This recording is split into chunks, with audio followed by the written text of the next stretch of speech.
আসসালামু আলাইকুম ভিউয়ার্স, কেমন আছেন সবাই? আমি প্রান্ত রয়েছি আপনাদের সাথে। আজকে ক্রিকেট লাভারদের জন্য একটা খুবই আনন্দের দিন। টি-20 বিশ্বকাপ 2024 এর ফাইনাল আজকে অনুষ্ঠিত হবে, যেই ফাইনালে মুখোমুখি হচ্ছে ভারত এবং সাউথ আফ্রিকা। খেলাটি অনুষ্ঠিত হবে ওয়েস্ট ইন্ডিজের বার্বাডোজে। কিন্তু এই ম্যাচটি শুরু হওয়ার আগে আবহাওয়া পূর্বাভাস যেটা জানিয়েছে, বৃষ্টিতে এই ম্যাচটি ভেসে যাওয়ার সম্ভাবনা রয়েছে।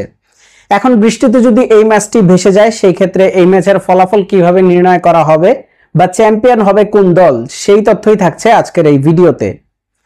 প্রথমত, যদি বৃষ্টি থেমে ম্যাচটি হয়, সেক্ষেত্রে যদি ডিএলএস মেথড অর্থাৎ ডাকওয়ার্থ লুইস মেথডে যদি ফলাফল নির্ণয় করতে হয়, সেক্ষেত্রে দুই দলকে কমপক্ষে 10 ওভার ব্যাটিং করতে হবে এবং এই ম্যাচের জন্য 190 মিনিট অতিরিক্ত রাখা হয়েছে সময়, এবং এই ম্যাচের জন্য একটা রিজার্ভ ডেও রাখা হয়েছে। যদি আজকে ম্যাচটা কোনো কারণে না হয়, বৃষ্টি যদি আজকে না থামে, তাহলে আগামীকালকে এই ম্যাচের জন্য একটা রিজার্ভ ডে রাখা হয়েছে।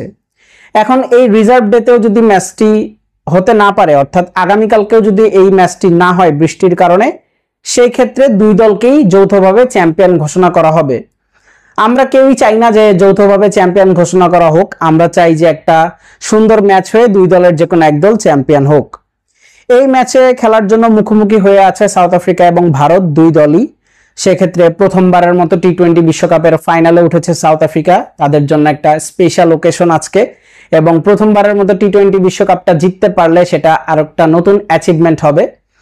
অন্যদিকে যদি ইন্ডিয়ার কথা চিন্তা করি, তাহলে প্রথমবার 2007 সালে মহেন্দ্র সিং ধোনির নেতৃত্বে টি-20 বিশ্বকাপ জিতেছিল ইন্ডিয়া।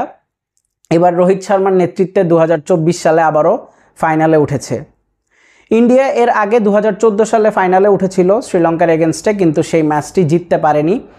অর্থাৎ 17 বছর পরে, প্রথম শিরোপা জেতার 17 বছর পরে আবারও ইন্ডিয়া ফাইনালে।